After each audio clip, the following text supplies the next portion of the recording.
right. I just want you to note what time it is. 12:01. Exactly. I was about to be here 11:59. Fahan stopped me. He said, "You're early." I know. He's like overzealous. It's what? I know. Just a little.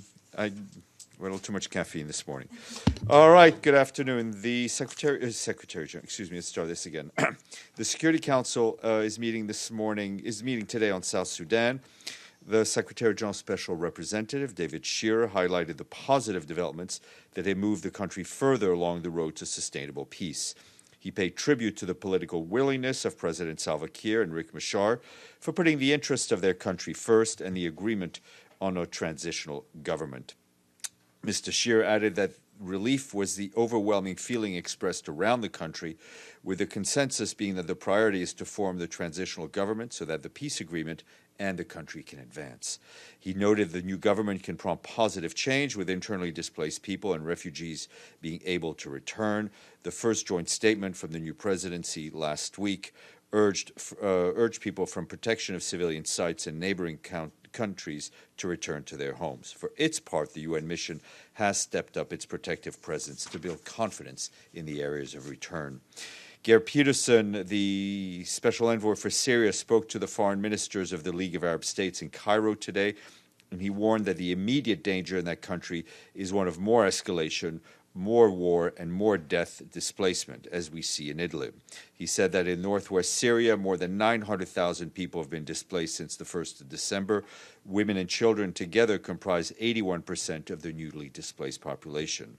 The special envoy noted that tomorrow Presidents Putin and Erdogan meet in Moscow, and he urged them to find an immediate diplomatic solution that could spare civilians further suffering and ensuring some stability, promote cooperation in Idlib, and create more conducive conditions for the political process.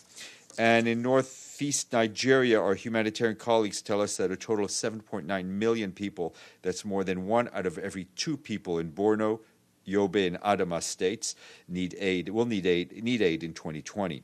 Humanitarian organizations have faced increased access constraints and security-related incidents, which are hampering a more effective response in those 3 states.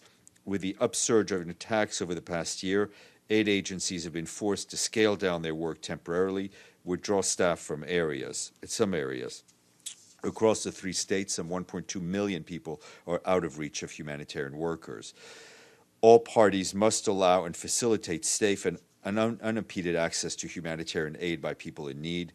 We also stress the urgent need for greater respect of international law, protection of civilians who are trapped in the crisis that is not of their making.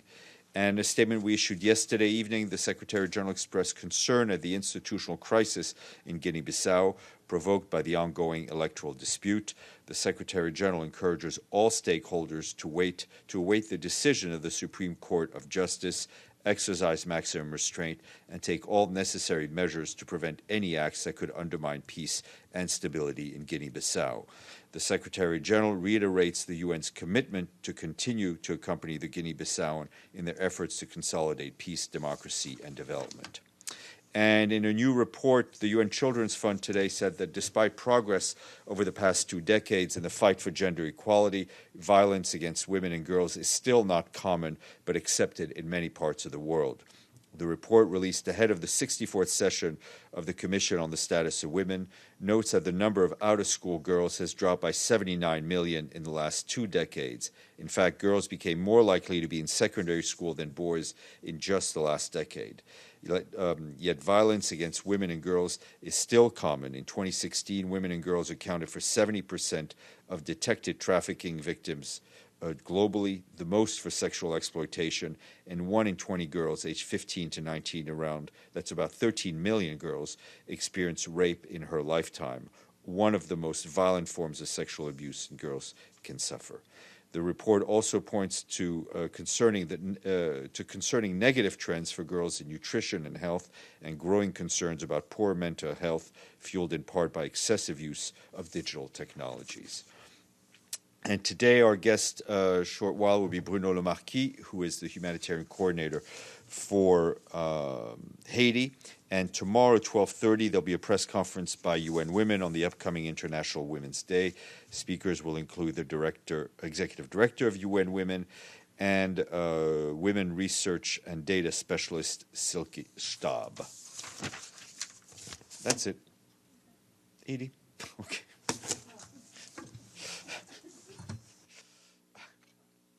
Thank you, Steph.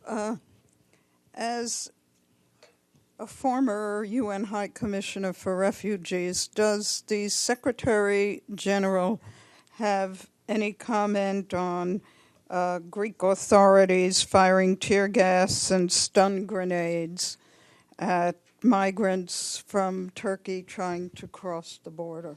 I think the High Commissioner for Refugees, Mr. Grandi, the Secretary General, is very concerned about the situation on the border. It is important that people's rights and dignity be respected. But for the Secretary General, Mr. Grandi, as the current High Commissioner, is very much in the lead on the situation. But that being said, he continues to watch the situation closely. Pamela.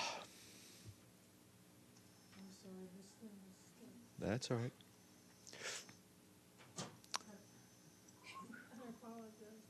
Thanks, Steph. On coronavirus, or CVID, is the UN doing anything about testing its own staff coming back?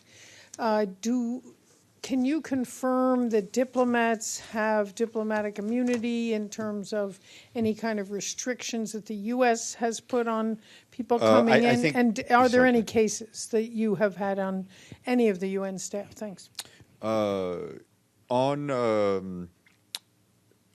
On whether the restrictions apply to diplomats, permanent missions coming in, I have to check. I don't know that off the top of my head.